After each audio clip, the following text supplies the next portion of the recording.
The man serving life for his son's murder is the only person who knows the boy is alive.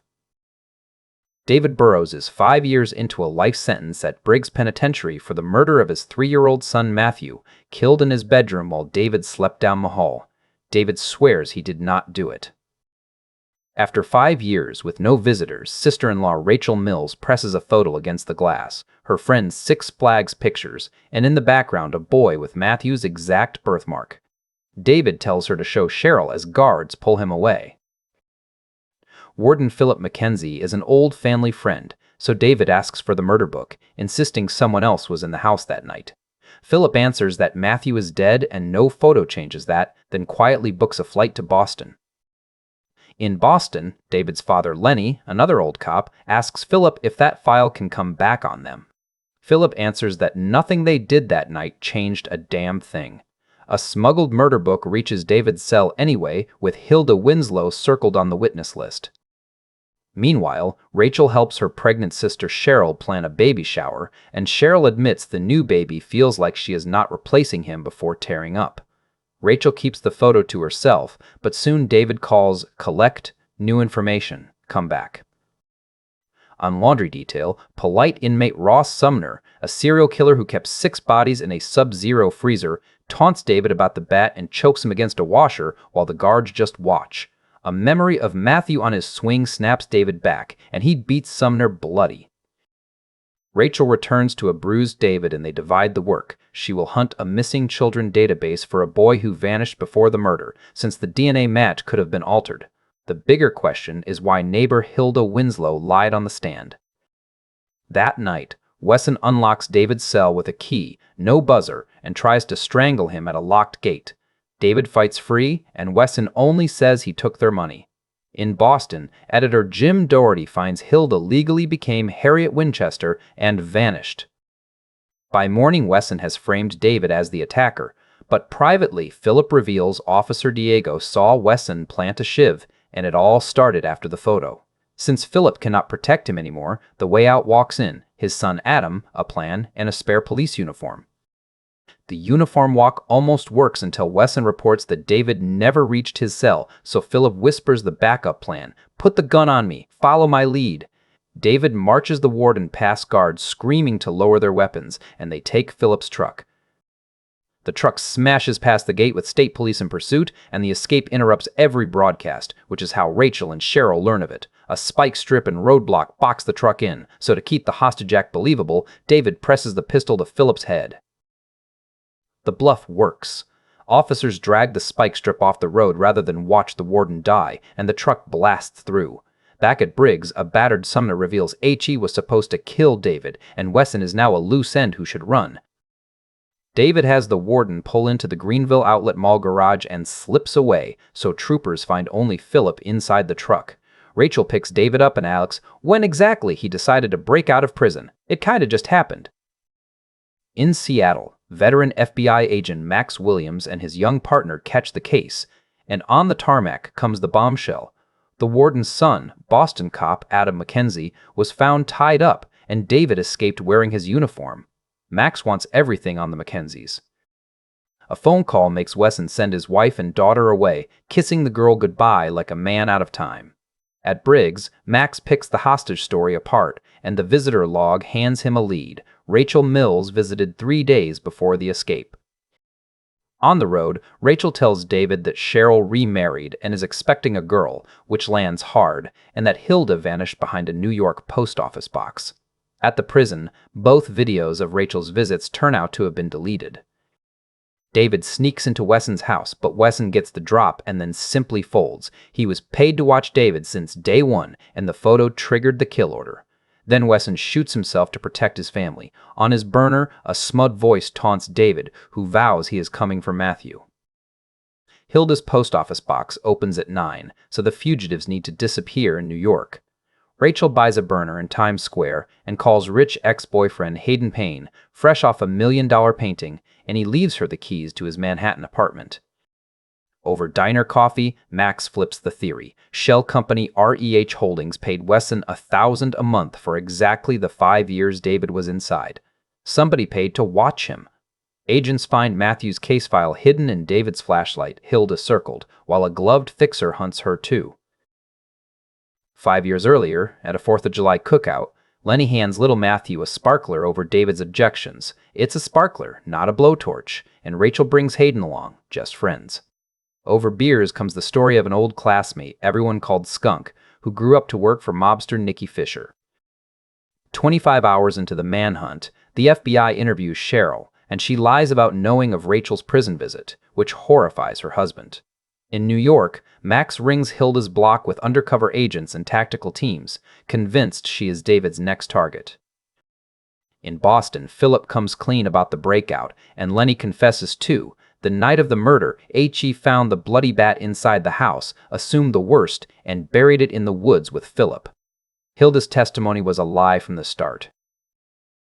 At the mail shop, David jams Hilda's box with a broken key and plays the helpless son, so the clerk fetches the mail for Harriet Winchester.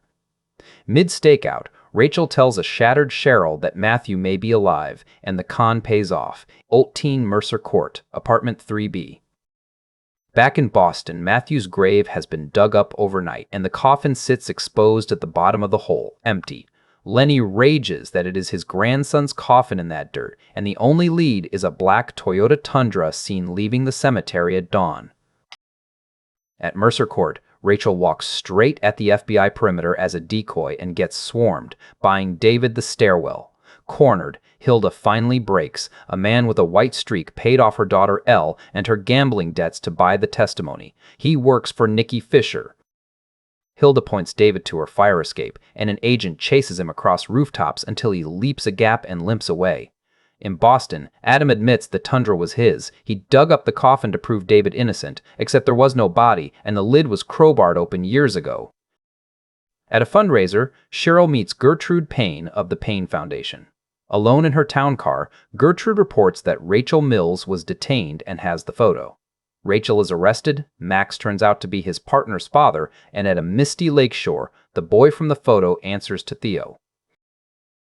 8 years ago, Hayden was the spoiled playboy begging Rachel for another shot, unused to not getting what he wants, and she kept him as a friend. In the present, David confronts him over Rachel's arrest and says it out loud, "My son is alive."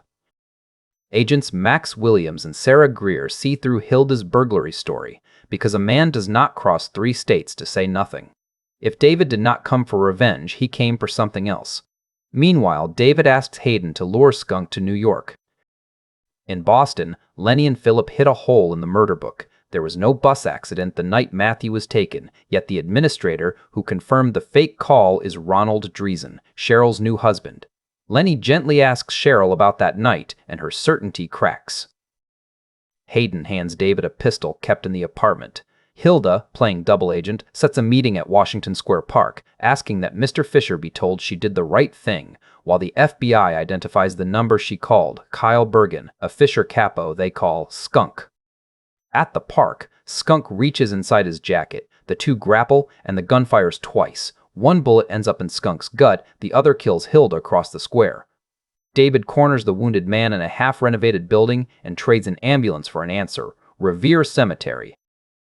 A high-priced lawyer bails Rachel out on $1 million bond, courtesy of Hayden, her personal wealthy guardian angel. Pressed on the grudge, Skunk just says, "Ask your father," and when tactical teams storm the building, David slips out because Hayden decoys the police up Broadway. At a Boston bar, private investigator Jerry lays it out. Ronald was the key witness in a Medicare fraud case against Nicky Fisher until he conveniently developed amnesia. Wesson is ruled a suicide, and Lenny, working the file that night, stops cold at a fingerprint card. Fisher, Liam. Years earlier in Geneva, police find little Martin Bischoff hiding beside his murdered parents, clutching a teddy bear, and Detective Daniel Muller delivers him to an orphanage. In the present, an Interpol request stuns Muller. Martin vanished 5 years ago, a physical twin of Matthew Burrows. In Boston, the Globe splashes the manhunt across its front page, so the fugitives' one advantage, that nobody knew they were here, is gone. The FBI quietly cuts Skunk loose as bait, betting that if Nicky Fisher wants David dead, Skunk will lead them to him. At the Payne estate, Gertrude tells Hayden the gun was traced to him, so she filed a false report claiming Rachel stole it. Better her than you. In Boston, the fugitives slip into Lenny's house through a bootlegger tunnel, where Sophie reveals Lenny has cancer and has vanished. Sophie relays the find. The bus accident that pulled Cheryl away never happened, and the administrator who vouched for it was Ronald Dreesen, who then married her. Max finds Lenny's files on Liam Fisher and arrests Sophie while the fugitives watch from a closet. David poses as a Grilton pharmacy delivery man and takes Nikki's daughter Lena hostage, her life for my son. Nikki does not blink. Gunmen walk in behind David, and Skunk is ready to fire when Adam bursts in, pistol up. David's oldest friend works for the mob. At the hospital, Rachel confronts Ronald in front of Cheryl, and he admits inventing the bus accident as a lovesick ploy to have coffee with her. Cheryl pours out 5 years of guilt, then Rachel shows her the birthmark photo and says it plainly, he is alive. The motive surfaces. Lenny and Philip arrested Nikki's son Liam in 2016, and Liam was murdered in prison. Rachel finds that Payne Industries rented ALL of Six Flags on photo day. At a private airfield, Max is gut shot as David is forced onto a jet bound for Key West and Nikki Fisher. 10 years ago, Nikki Fisher stood in a prison morgue identifying his son Liam's stabbed body. Now his men walk a beaten David and a captive, cancer-ridden Lenny into something impossible, a full-size replica of the Revere Beach boardwalk built indoors in his dead son's memory.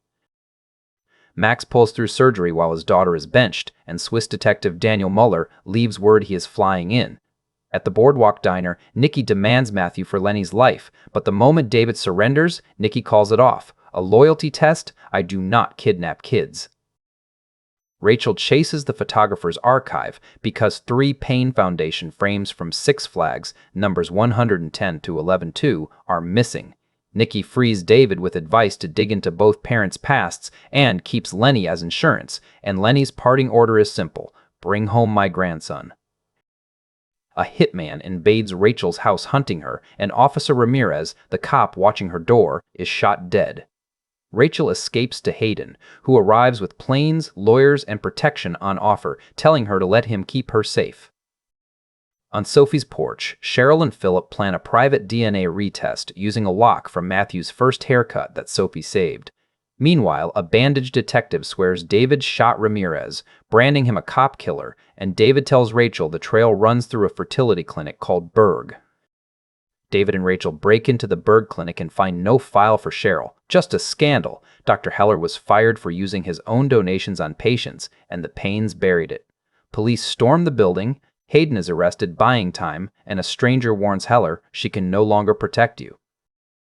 5 years ago, on the night of the kidnapping, Gertrude Payne already had the frame built, the DA files in the morning, the warrant is out, and a bought lab, an expensive one, will make sure the DNA says the body in that bed is Matthew Burrows. Sarah smuggles Max a contraband cheeseburger and the news that Hayden was arrested.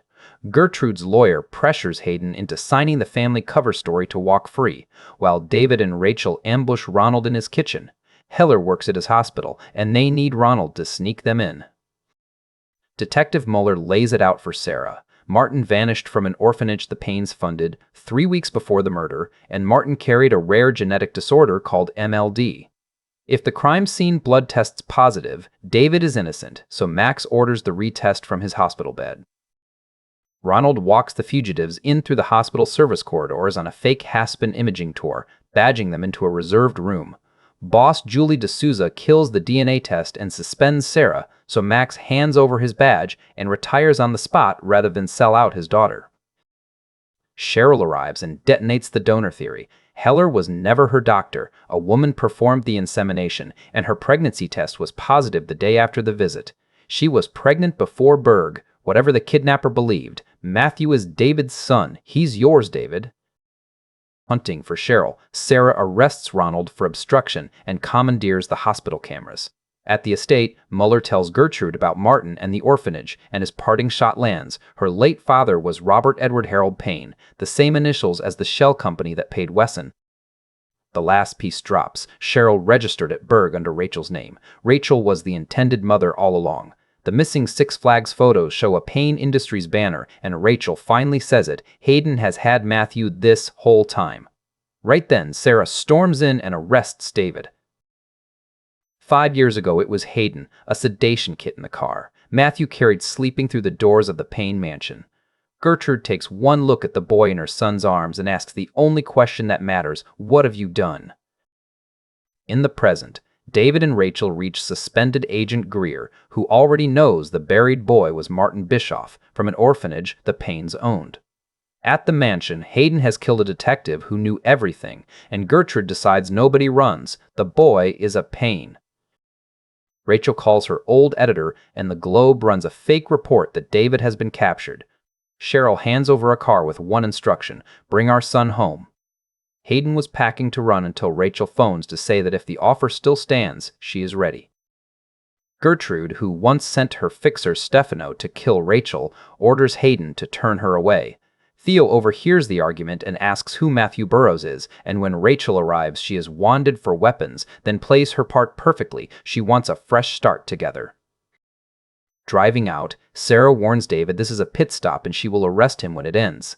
At the hospital, Max rips out his IV as Cheryl arrives with proof. Philip ran her DNA test, and the blood from that night was never Matthew's. Hayden learns the arrest report was fake and decides to let David come, since nobody questions shooting fugitives on private property. Rachel texts the guard layout from a bathroom, but Hayden catches her and his voice goes flat. "You lied to me. You broke my heart." David and Sarah slip in from a side entrance while Max corners Julie from his bed.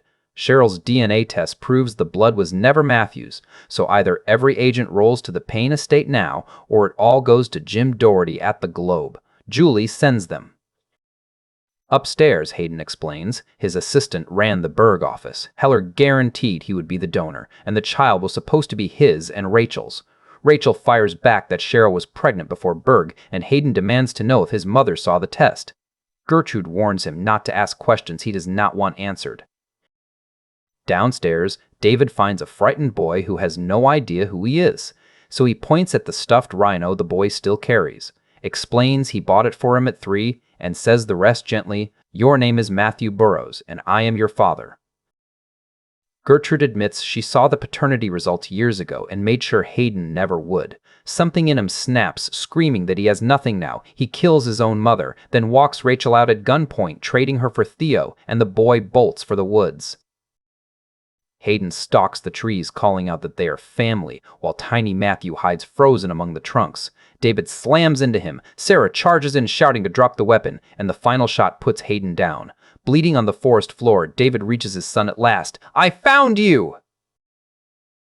Within weeks, David's conviction is overturned. Cheryl has her baby girl and finds her way back to Ronald. Adam turns private investigator with Philip, and Sarah heads the Boston Fugitive Task Force as Max unretires into her office. Rachel finally writes the story, a book called Found.